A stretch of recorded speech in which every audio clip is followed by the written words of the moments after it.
તો જે પ્રમાણે આપણે વાત કરી રહ્યા છીએ, રાજકોટમાં ક્ષત્રિય સમાજ છે તે રોષે ભરાયો છે, પરંતુ ક્ષત્રિય સમાજના બીજેપી નેતાએ પરસોત્તમ રૂપાલા સામે બાયું ચડાવી છે। પરસોત્તમ રૂપાલાના નિવેદન બાદ વિવાદ અંગે ઓડિયો પણ વાયરલ થયો છે। ક્ષત્રિય સમાજના બીજેપી નેતાઓની ગોંડલ ખાતે બેઠક મળે તે પહેલા ઓડિયો વાયરલ થયો છે। કરણી સેનાના મહિલા મોરચાના અધ્યક્ષ અને બીજેપી નેતા પદ્મિની બા વાળાની ઓડિયો ક્લિપ વાયરલ થઈ છે। જયરાજસિંહ જાડેજાની અધ્યક્ષતામાં બેઠક મળે તે પહેલા ઓડિયો ક્લિપ વાયરલ થઈ છે। જયરાજસિંહભાઈ આપણા વડીલ ભાઈ છે તેવું તેમણે જણાવ્યું। સમાધાનની વાત કરવાની થતી જ નથી તેવું પદ્મિની બાએ જણાવ્યું। કોઈની માન મર્યાદા રાખવાની થતી નથી। બહેન દીકરીઓને શું સમજવાનું? રૂપાલાની ટિકિટ રદ કરવા પદ્મિની બા વાળાની માંગ। મારા માટે સમાજ પહેલા છે તેવું પણ તેમણે જણાવ્યું।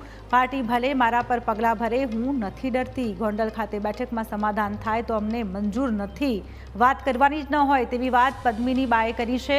થોડાક સમય પહેલા જ ભરત બોગરા સહિતના નેતાની હાજરીમાં પદ્મિની બા વાળા ભાજપમાં સામેલ થયા હતા।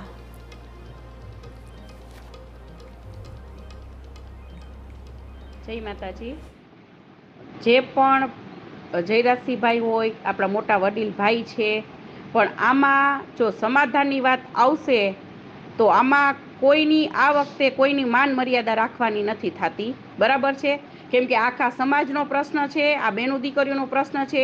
આમાં કેવી રીતના બધાનું માન રાખવું, બરાબર? દર વખતે આ જ આપણા સમાજમાં થાય છે અને આમાં જ આપણા સમાજ પાછળ પડી ગયો છે કે આવી રીતના આમ બધાનું માન રાખીને આખા સમાજની પથારી ફેરવી નાખવાની, બરાબર? અમારે બેનું દીકરીઓને શું સમજવાનું? અમારે 5 જગ્યાએ જવાનું એટલે એ લોકો એવું જ કે શું તમારા લોકોએ કરી લીધું, સમાજના લોકોએ શું કરી લીધું? તો પછી આપણે આમ જો બધાનું માન ને બધું રાખવું હોય ને તો પછી બાયું ચડાવી નીકળાય જ નહીં, તો પછી આ વિરોધ જ ન કરાય જો આવું બધું કરવાનું હોય ને। અને હું તો કહું કે જો કદાચ આવી રીતના આપણા આગેવાનો, આપણા સમાજના આગેવાનો, આપણા રાજકીય પક્ષે લેવલે જે આ મોટા મોટા બધા છે એ લોકોને જો આ જ બધું કરવું હોય ને તો મહેરબાની કરી અને આવી આગેવાની ન લ્યો, સમાજની પથારી ન ફેરવો, બરાબર? એ કોઈને કંઈ ફેર નથી પડતો। આમાં બીજો વટલો સમાજ આમાં હેરાન થઈ જાય છે। એટલે આમાં જો સાચું ને સારું રિઝલ્ટ આવે તો સારું છે, બાકી આમાં એક જ વસ્તુ છે, સમાધાન કેવી રીતના કે આપણે રૂપાલાભાઈને ટિકિટ રદ કરવાની આવે, એક જ સમાધાન, બીજું કાંઈ સમાધાન નહીં, બીજી કોઈ ચર્ચા જ આમાં કરવાની નથી થતી। એની ટિકિટ રદ કરે, બીજાને ટિકિટ આપે, બસ એ જ આપણો ઓલી માંગ છે, બીજી કાંઈ માંગ જ નથી। તો બધા રાજકીય લેવલે જો આપણા ભાઈઓ અને આપણા બધા બહેનો હોય ને એ લોકોને આપણે સપોર્ટ કરવાનો હોય આ વખતે આપણા સમાજને, કેમ કે આ છેલ્લું જે આપણા બહેનો દીકરી ઉપર વાર થઈ ગયો છે, જો એમાંય આપણે માફી માગી લઈને આપણે સમાધાન કરી નાખવાનું, તો ભાઈ કેવી રીતના, શું કામ અને શું કામ માફ કરવા જોઈએ, બરાબર? તો આ વસ્તુ અયોગ્ય જ કહેવાય। પરસોત્તમ રૂપાલા સામેનો વિવાદ વધુને વધુ વકરતો જાય છે। આપણી સાથે ખાસ વાતચીત માટે જોડાયા છે પદ્મિની બા। પદ્મિની બા, તમે ભાજપમાં છો અને સાથે સમાજમાં પણ છો, જે આ બંને પાસા કઈ રીતે જોઈ રહ્યા છો, જે રીતે તમારી ક્લિપ પણ સામે આવી છે? જી હા, હું ભાજપમાં પણ છું અને સમાજમાં પણ હું છું। તો મારા એક મત મુજબ કે ભાજપ પાર્ટી પણ આપણે પહેલા છે, પણ સમાજ તો પહેલા જ છે કે સમાજ થકી હું છું અને હું હમણાં જ જોડાણી હતી, બરાબર છે? તો એ મને કોઈ વિરોધ નથી, પણ સમાજની રૂહે જો આપણે જોવા જઈએ તો રૂપાલાભાઈએ જે આ એક બફાટ મારી છે ને એ કોઈ પણ યોગ્ય નથી। કે રૂપાલાભાઈ ખુદ શિક્ષિત છે અને મને હમણાં જાણવા મળ્યું છે કે ભાઈ શિસ્તતાનો ભંગ, તો શિસ્તતાનો ભંગ તો હું ઓલ ઓવર હું આપણે બધાને પૂછવા જઈશ કે મેં ભંગ કર્યો છે કે રૂપાલાભાઈએ ભંગ કર્યો છે? કે જાહેરમાં સમાજને, એક સમાજને ઊંચો પાડે છે, એક સમાજને નીચે પાડે છે, તો આજે એનું રાજીનામું અપાવો અને એની ટિકિટ રદ કરાવો રૂપાલાભાઈની।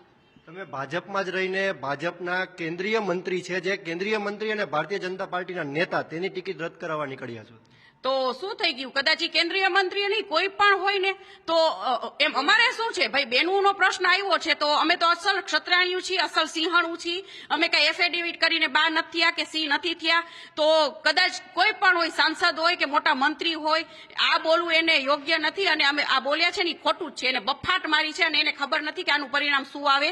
એને જ સામેથી એક માફી ભલે માગી લીધી છે, પણ એ માફી નહીં ચાલે, એમની ટિકિટ રદ થવી જોઈએ। જયરાજભાઈ એક રાજકીય નથી, જયરાજભાઈ માં બીજા અમારા ઘણા પણ ભાઈઓ એવા રાજકીય પક્ષે છે, તો એ બધા ભાઈઓ અથવા બહેનો તો બધાએ સમાજનો સાથ આપવો જોઈએ કે આમાં ચોખ્ખું દીવા જેવું દેખાય છે કે રૂપાલાભાઈએ ખોટું જ કર્યું છે। હા, કોઈ એક વ્યક્તિ મોટા કોઈ એમ કહી દે, હું તો નરેન્દ્રભાઈ મોદીને પણ પૂછવા માંગુ છું કે શું અમે જે વિરોધ કરીએ છીએ ખોટો કરીએ છીએ? અમે રૂપાલાભાઈને કહેવા ગયા હતા કે ભાઈ આપ આવી બફાટ મારો, અમે તો નતું કીધું, તો અમારો વિરોધ કઈ હદે ખોટો છે અને કઈ અમે શિસ્તતાનો ભંગ કરીએ છીએ? શિસ્તતાનો ભંગ તો એ કરી રહ્યા છે ને। હાલ અત્યારે કરણી સેનાના મહિલા મોરચાના અધ્યક્ષ અને ભારતીય જનતા પાર્ટીના નેતા પદ્મિનીબા વાળા પોતે અત્યારે પરસોત્તમ રૂપાલાની ટિકિટ રદ થાય તે માંગ કરી રહ્યા છે। ત્યારે હાલ અત્યારે સમગ્ર ગુજરાતભરમાં પરસોત્તમ રૂપાલા સામે અત્યારે વિરોધ વંટોળ વધી રહ્યો છે। આજે ગોંડલમાં સાંજે બેઠક છે, ત્યારે જોવું રહ્યું કે આ વિકરાળ આગ ક્યાં જઈને ઊભી રહેશે। કેમેરા પર્સન અભય ત્રિવેદી સાથે ઋષિ દવે।